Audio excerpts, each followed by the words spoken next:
Good evening and welcome to 365 Days of Amazing Stories with Theo Mera. Here we are on day 328, and I'm continuing the story of the youth who sought to understand fear. What a thing. What a thing to not be fearful of anything. How could we achieve such a state? And if we could, what would that be like? To live a life where you weren't afraid. I know that all I have to do is think about something and I can become afraid. In fact, I think, and therefore I am afraid, is really what it seems to be about, because most often when I'm in the midst of doing what I had thought about that made me fearful, once I'm in the midst of doing it, I don't feel afraid at all. I'm just doing it. Like cutting down a big tree, for instance. Sometimes I can think about a certain tree that needs to get cut down. It's dead. It's in the wrong place. It's dangerous. And thinking about it, I can be afraid of bringing it down, wondering about all the different possibilities that could take place. But then once I'm there actually doing it, I'm not in fear at all. I'm just in the process of doing it.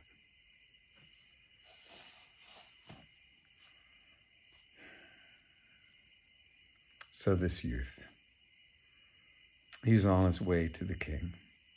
He could see the steeple off in the direction of the king's lands. And he strode with big, bold strides in that direction, as a man who felt no fear would do. When he arrived, he asked where he could go to seek a moment with the king, to offer himself to free the haunted castle from enchantment. And he was directed toward the king's palace. Up the stairs he went. The guards allowed him in, and he was very unassuming, though big and strong and handsome.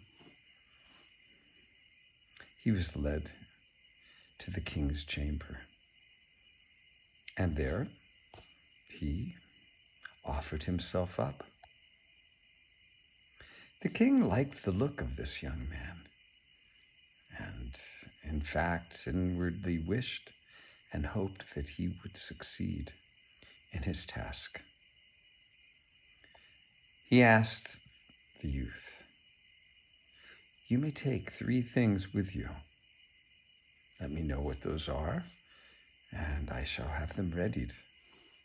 And in the meantime, please come," said the king, "and enjoy yourself here in the parlor.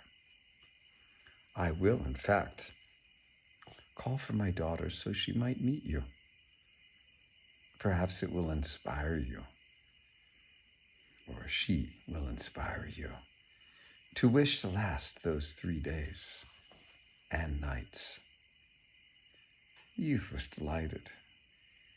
Courteously bid the king farewell as he went off to get his daughter and to make ready the 3 things that the youth had asked for. Now you might wonder what those 3 things were. What would you ask for?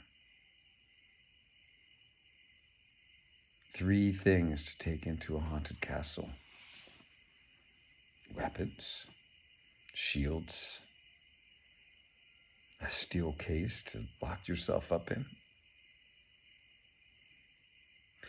The youth asked for a way to make fire,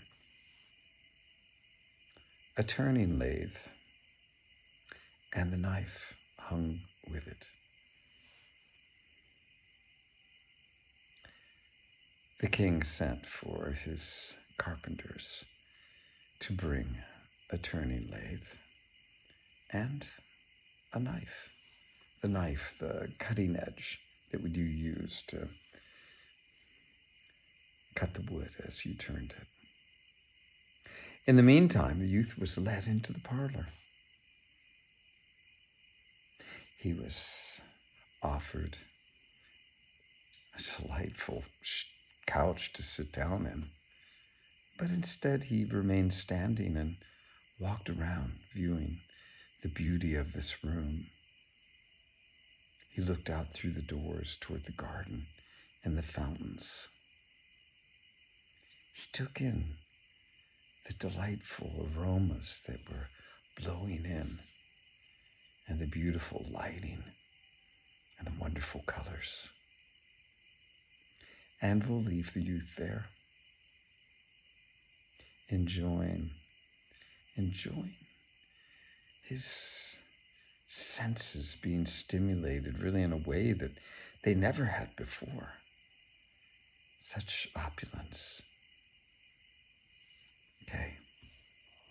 Join tomorrow. Let's find out what happens to that youth within the walls of the haunted castle.